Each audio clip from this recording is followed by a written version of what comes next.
Good evening. Hello. Sa pangalan po ng dakilang Panginoong Jesucristo, mapalad tayo dahil ito yung ikalaging isang pagpapasalamat ng taong 2023. Ito, yung sitas, kukuha na lang ito na isa ay may mga bagay na mahahalaga.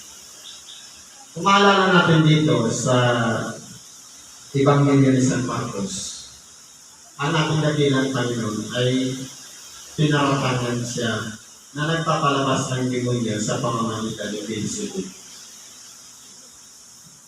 Noon, nung bata pa ako, palagi ko rin narinig yan sa grupo natin na kaya umagaling yung tao dahil may sa demonyo. Kumbaga, sa isang tao na sarado ang pag-iisip, madali pong magsalita. Pero, kung titingnan po natin, hindi po pinag-isipan.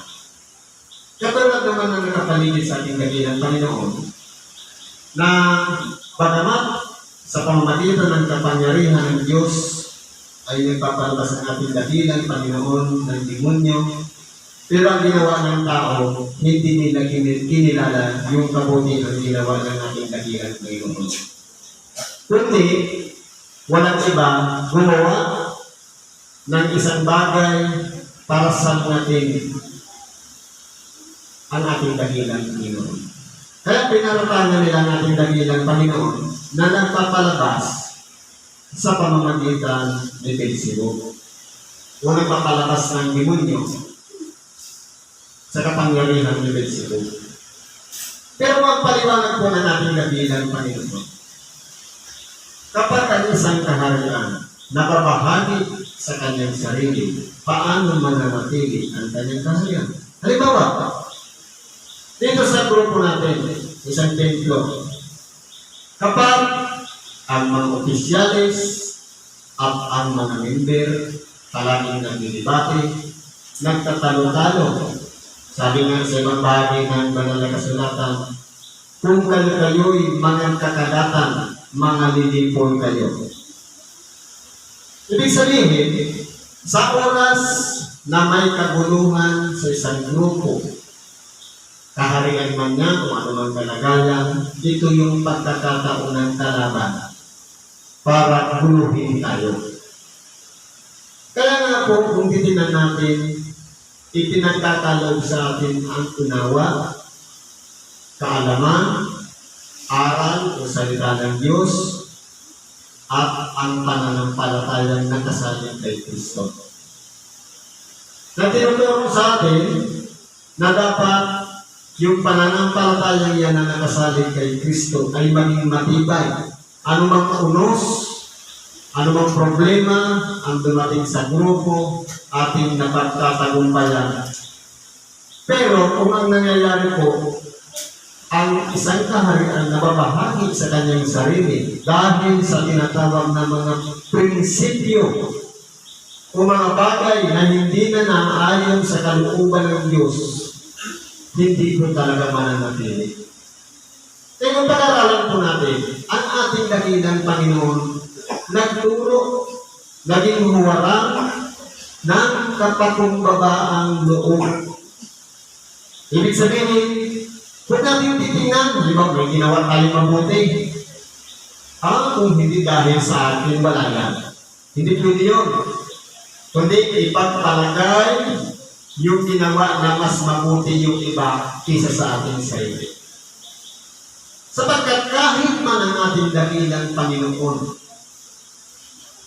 kasama niya ang kanyang mga alagad, hindi niya kahit kailan itinaas ang kanyang sarili para papurihan siya. Palagi niyang sinasambit ang Ama. Kahit ang kanyang mga alagad, ganun din ang ginagawa. Pero, dahil tayo, nasa kalagayang tao, pagkaminsan, ang hinahanap natin karangalan. Yung kilalanin ang ating pagkatao na tayo magaling, na tayo ay marunong, Pero kung ang karunungan dito sa ibabaw ng sanlibutan, may katapusan, dulot lang yan ng utak. Pero ang karunungan na tumula sa Diyos, sabi nga, banayan, madaling panaingan.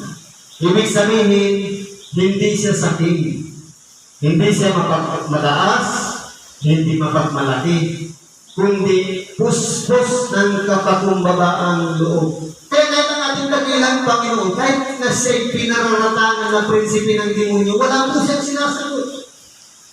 Sinampal siya, pinagyakan siya, dinuraan, nilapastangan, at kung ano-anong pamatang ang ginawa sa kanya, wala po siyang naging ganti.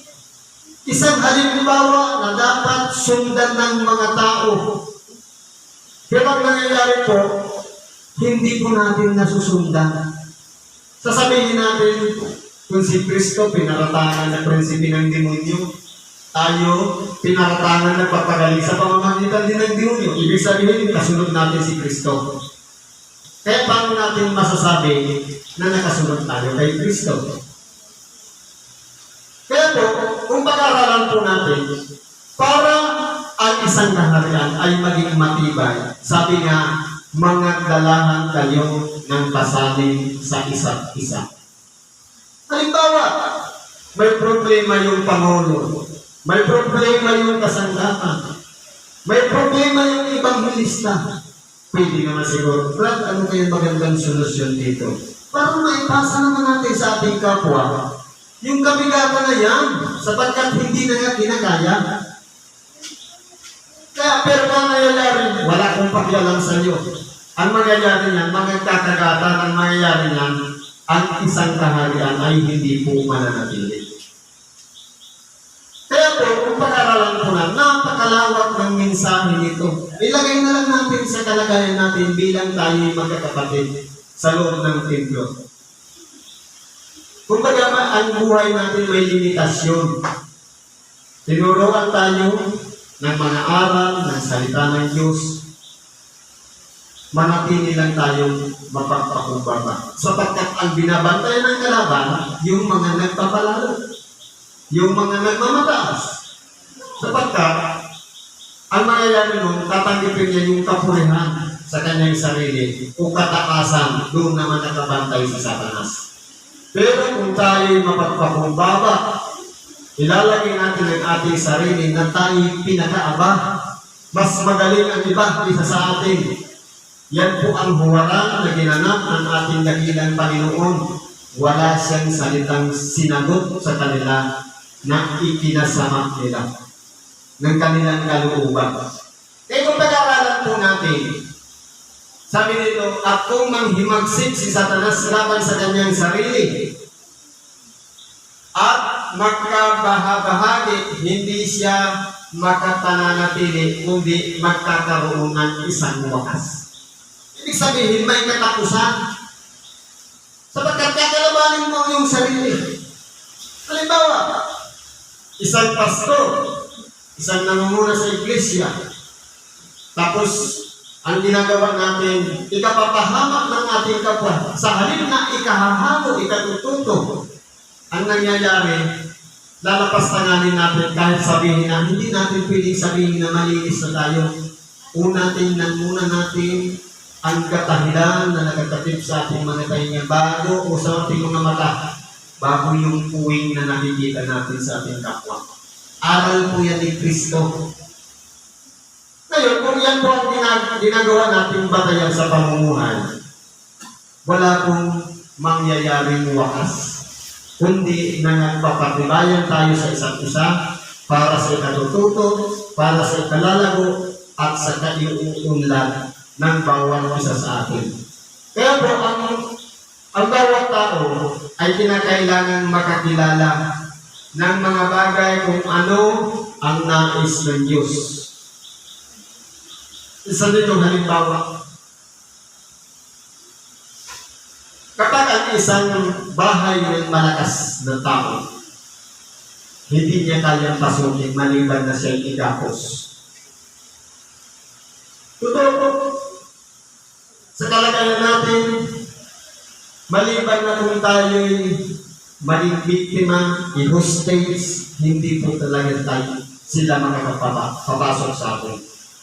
Pero kung nandyan ang liwanag ng pag-iisip at nasa kalagayan tayong malakas, kahit anong dumating na mga bagay na dumarating sa ating mga pagsubok, kapag itinagkaloob sa atin at ibuhos ng Espiritu Santo ang kanyang kapangyarihan, bibigyan tayo ng talino na hindi matutumbasan ng kahit anong klaseng utak dito sa ibabaw ng sanglibutan, sapagkat ang katalinuhan yan o karunungan nila mula sa Diyos, yan po ang magbibigay sa atin ng kapanatagan ng ating mga sarili na kumbaga matuto tayong mag-adjust, mag-ingat, at ganoon din magpatuloy tayo na mapagtagumpayan ang bawat dumarating sa ating buhay.